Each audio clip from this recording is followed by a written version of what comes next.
A Child's Dream of a Star by Charles Dickens.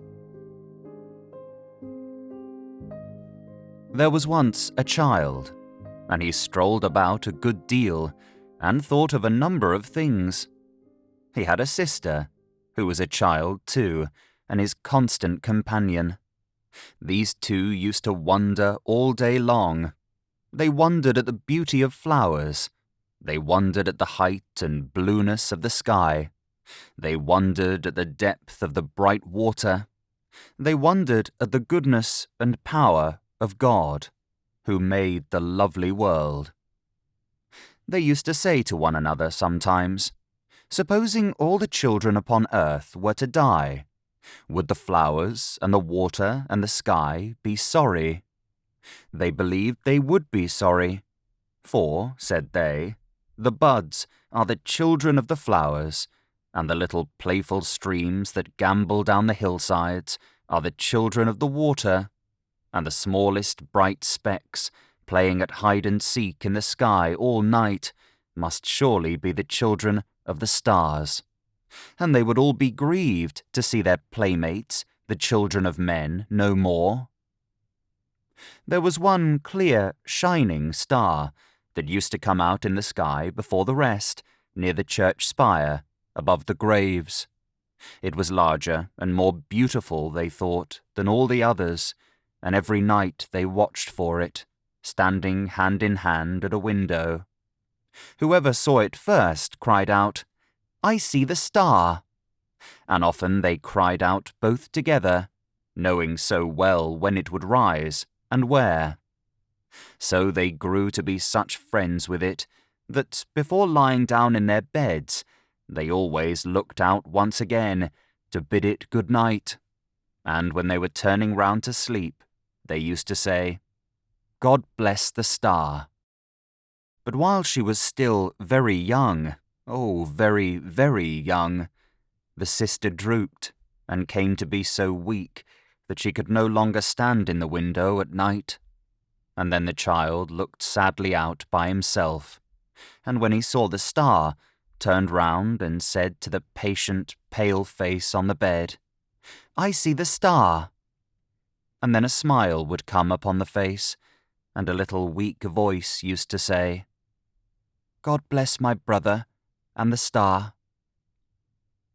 And so the time came all too soon, when the child looked out alone, and when there was no face on the bed, and when there was a little grave among the graves, not there before, and when the star made long rays down towards him, as he saw it through his tears. Now these rays were so bright, and they seemed to make such a shining way from earth to heaven, that when the child went to his solitary bed, he dreamed about the star, and dreamed that, lying where he was, he saw a train of people taken up that sparkling road by angels. And the star, opening, showed him a great world of light, where many more such angels waited to receive them. All these angels, who were waiting, turned their beaming eyes upon the people who were carried up into the star, and some came out from the long rows in which they stood, and fell upon the people's necks, and kissed them tenderly, and went away with them down avenues of light, and were so happy in their company, that lying in his bed, he wept for joy. But there were many angels who did not go with them, and among them one he knew. The patient face that once had lain upon the bed was glorified and radiant, but his heart found out his sister among all the host. His sister's angel lingered near the entrance of the star, and said to the leader among those who had brought the people thither, "Is my brother come?" And he said, "No." She was turning hopefully away, when the child stretched out his arms and cried, "Oh, sister, I am here. Take me."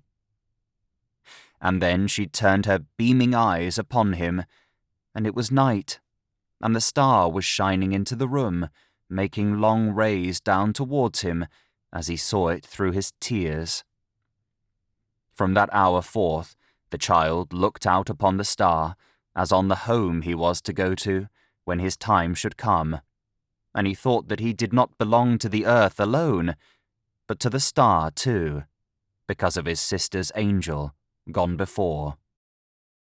There was a baby born to be a brother to the child, and while he was so little that he never yet had spoken word, he stretched his tiny form out on his bed and died. Again, the child dreamed of the opened star, and of the company of angels, and the train of people, and the rows of angels with their beaming eyes all turned upon those people's faces. Said his sister's angel to the leader, "Is my brother come?" And he said, "Not that one, but another."